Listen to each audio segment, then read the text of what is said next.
8 intense levels, 5 difficulty settings, 17 special abilities and 3 distinct ships.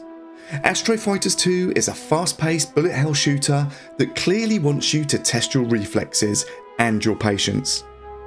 I've been playing the full release build, and after spending some serious time with it, I can confidently say this is a game that gets one thing absolutely right: the gameplay. But is it enough to stand out in a genre that's already packed with tough competition? Let's break it down. The gameplay is where Astro Fighters 2 definitely earns its stripes. At its core, it's a vertical scrolling bullet hell shooter, where positioning and awareness are everything. Each of the 8 levels lasts roughly 10 minutes, and they steadily build in intensity. By the later stages, the screen becomes a storm of enemy fire that demands precision in movement and quick decision making. The controls feel really tight and responsive, which is essential in a game like this, and your ship reacts instantly to inputs, and that responsiveness makes dodging patterns feel fair rather than frustrating. You can choose between 3 ships: Karaka, Atlas and Centarus. Each one gives you a slightly different size and firing pattern, which can subtly change how you approach combat. Some feel more aggressive, whilst others give you a bit more control when weaving through tight bullet patterns. Combat has more depth than it first appears. When you hold down the fire button, your ship moves slightly slower. This means you can't just spam shots constantly. You have to balance between attacking and mobility. Sometimes the smarter move is to release fire and focus purely on survival. You can also switch between front and rear firing modes, which becomes incredibly useful when enemies approach you from behind or when you're targeting specific sections of larger ships. There's also a spread fire option as well, helping you control wider sections of the screen. Throughout each run, you collect special abilities from a pool of 17 special weapons and enhancements. These include support craft, shields, side shooting weapons and more. Choosing when to use them becomes part of the strategy. One of the most interesting mechanics is the ability to slow down time. This can be incredibly helpful when navigating dense bullet patterns, but it comes at a cost to your leveling points during that run. That trade-off adds tension. You have to decide whether survival now is worth sacrificing potential upgrades. I'll be honest with you all, bullet hell games aren't my strongest genre, and even on easy difficulty setting, this game was tough, but the challenge feels intentional rather than unfair. It's the kind of game that rewards learning patterns and gradually improving, and when you finally clear a difficult section cleanly, it feels earned. Visually, Astro Fighters 2 sticks to a clean, arcade-inspired style. Enemy ships and projectiles remain readable even when the action ramps up, which is crucial in a bullet hell game.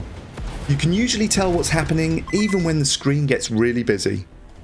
Each stage has its own look and feel, and while the environments won't blow you away technically, they do their job well enough to keep things varied across the 8 levels. That said, this is one area where improvements would elevate the experience. There's currently no resolution options in the settings. On a 4K monitor, the game can look a little low resolution.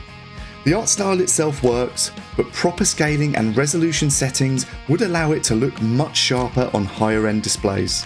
The UI also feels slightly messy on the PC. It works, but it lacks polish. A cleaner layout, better scaling and mouse support in the menus would make navigating the game feel more natural. These aren't deal breakers by any means, but they are noticeable.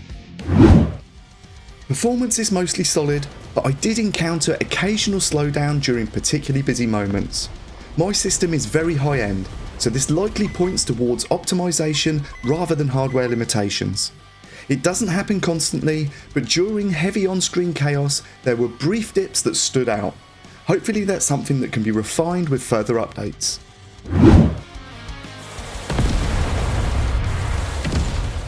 The soundtrack's pretty good, and it leans heavily into energetic rock riffs, and it suits the action perfectly. It keeps the pace high and gives each level a sense of momentum without becoming distracting. Weapon effects and explosions are punchy enough to make combat feel really satisfying, and the audio feedback complements the gameplay nicely.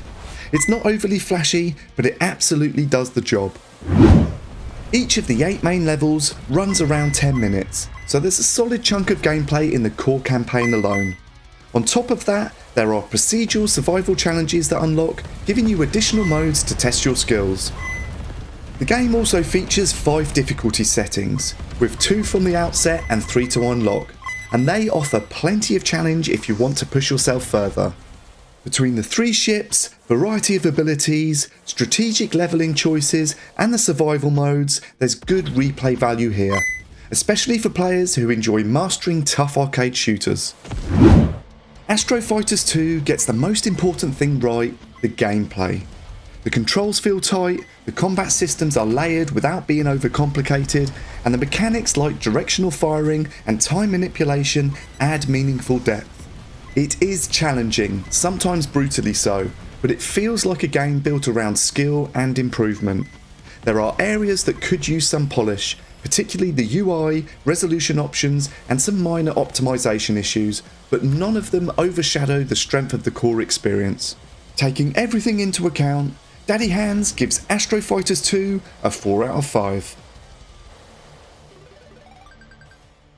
If you enjoy demanding arcade shooters and don't mind a serious challenge, this one's definitely worth checking out.